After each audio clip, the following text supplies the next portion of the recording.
Bonjour à tous, un départ de feu par jour sur le mois d'avril, c'est le constat des pompiers de Côte-d'Or. Ils ont dû intervenir 31 fois au total pour éteindre des feux de forêt ou de végétation. En cause, la sécheresse du mois d'avril et les vents violents favorables à la propagation des flammes. La préfecture lance donc un appel à la vigilance et rappelle qu'il est interdit d'allumer un feu à moins de 200 mètres de bois. Même chose pour le brûlage des déchets verts.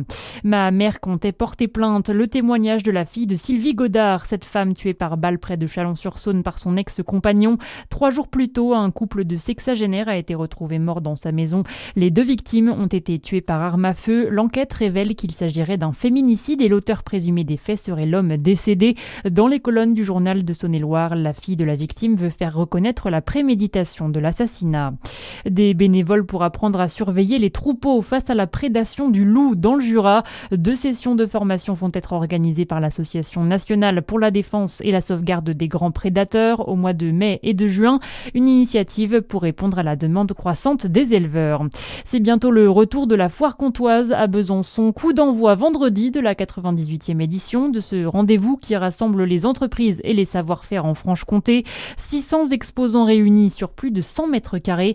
Cette année, la foire comtoise met à l'honneur les mystères de Pompéi et la culture napolitaine. Écoutez le directeur de Micropolis Besançon, Didier Sikink. Nous aurons comme d'habitude une fête foraine à la foire comtoise avec tous les exposants que l'on connaît dans l'ameublement, les plein air, etc. Et puis un restaurant avec de la cuisine napolitaine, avec un grand spectacle napolitain dans la salle de spectacle de Micropolis et toute une animation culturelle, découverte de Pompéi.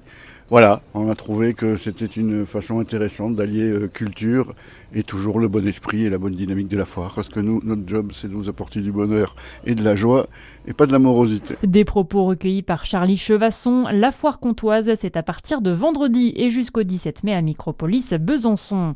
Dans le reste de l'actualité, le gouvernement qui dévoile le calendrier du dispositif d'indemnisation pour les gros rouleurs. Il sera ainsi accessible dès le 27 mai via un formulaire à télécharger sur le site impôt.gouv.fr pour une durée de 2 mois. Le demandeur devra également certifier qu'il remplit toutes les conditions demandées. Cette aide est destinée aux travailleurs aux revenus modestes et qui effectuent plus de 15 km par trajet et par jour entre leur domicile et leur lieu de travail. Et puis en sport, l'équipe de France de badminton repart avec la médaille d'argent des championnats du monde par équipe. Les Bleus battus 3-1 contre la Chine dans leur première finale mondiale. Une performance historique sur ces championnats, mais pas suffisante pour vaincre la tenante du titre. Voilà pour l'essentiel de l'actualité. À suivre votre météo sur Fréquence Plus.